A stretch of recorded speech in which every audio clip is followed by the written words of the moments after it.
I am from Frankenmuth, though. You guys know the town, I'm sure, right? Yeah. All you can eat chicken dinners, endless bakeries, and infinite weight gain. If you live there long enough, all of your muffin tops will become pound cake. At least mine did. Yeah, I've decided we need to have an organization there just for women with BMIs over 30, because we worked really hard to get here. And we're going to call it Size Matters. Now, the men only have to have a BMI of 20 because we all know that for the guys, it's not the size that matters.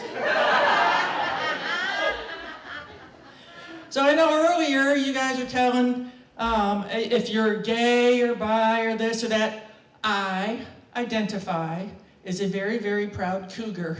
And I'm not the furry kind.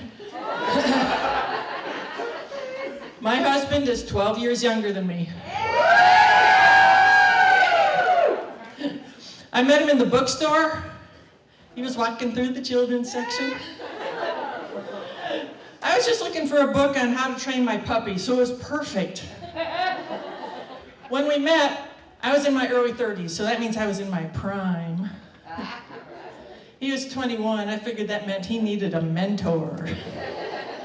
Don't know if he was looking for one, but I needed one I could teach elder care to. Now, when we first started going out, one of his brothers tried to warn about me and said, "You better watch out, she could just be using you." I got a 21-year-old stud muffin boy toy. I wasn't using him for his money. But we did get married. He was pretty young when we got married. And he did eventually turn 25. Best day ever, because my car insurance went back down. So we've been married about 35 years now. And I really thought I'd married a trophy husband. But I think I married a participation prize.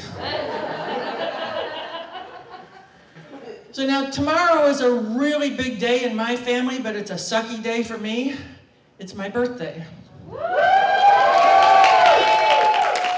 Now I don't imagine any of you are going to be brave enough to try and guess the number, so I'm just going to tell you. I'm going to be 70. Yeah. So this getting old crap, it's like, yeah, my knees go, my hips go, but I am really waiting for my short-term memory to go.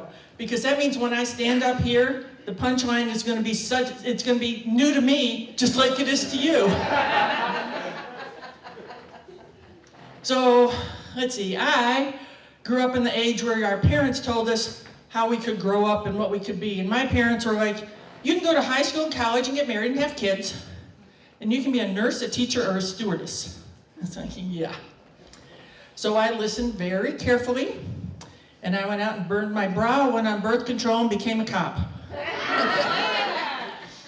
I thought, oh, I'm going to be like Wonder Woman, you know, bulletproof bracelets. No, that's a little more like Lucille Ball. But I do have PTSD. Pleased to see donuts. Frankenmuth is the right place for me. When I was on, we didn't have cameras and computers in the car, which was also great for me because they never knew how I actually managed to wreck so many cars. 6. And you can have a single car accident with a building and not be at fault. Now, my sergeant had never had a female work for him before. He didn't know what to do with me. So he says, I don't know. He says, put her in plain clothes, stand her on the street corner, let her pretend to be a prostitute. Let's see if she can get any attention. I'm a middle child. I know how to get attention. But what I knew nothing about was prostitution, because I grew up in the Bible Belt, so that was the book I read. Let me tell you, nowhere in the Bible did Jesus tell me what a blowjob cost. Now, I'm sure nobody here would actually go out and do any soliciting of these girls on the street corner, but let me give you some tips from my real life experience. If you go out and talk to one of these girls and they ask you for ID to prove you're not a juvenile, that you're old enough for a prostitute, you better walk away. If you say, hey, what do you like to do? What are you the best at? If they say, well, bondage because I have my own handcuffs, you better run away. And if you ask them, you're not a police officer, are you? If she looks you in the eye and gives you a smile and says, yes, I am, would you talk louder into my collar? You better run like ICE is after you. Now, people do ask me, they say, Kathy, you're pushing 70, you're retired, you got your boy toy, what are you doing standing on stage telling jokes? Well, I love to exaggerate my accomplishments, and I love to talk about things that I know nothing about. So I'm either going to stand up here on stage and do this, or I have to run for president. I promise I'll keep a natural tan. My slogan's really simple. If you see it, vote for the cougar. That's gonna, that will be me.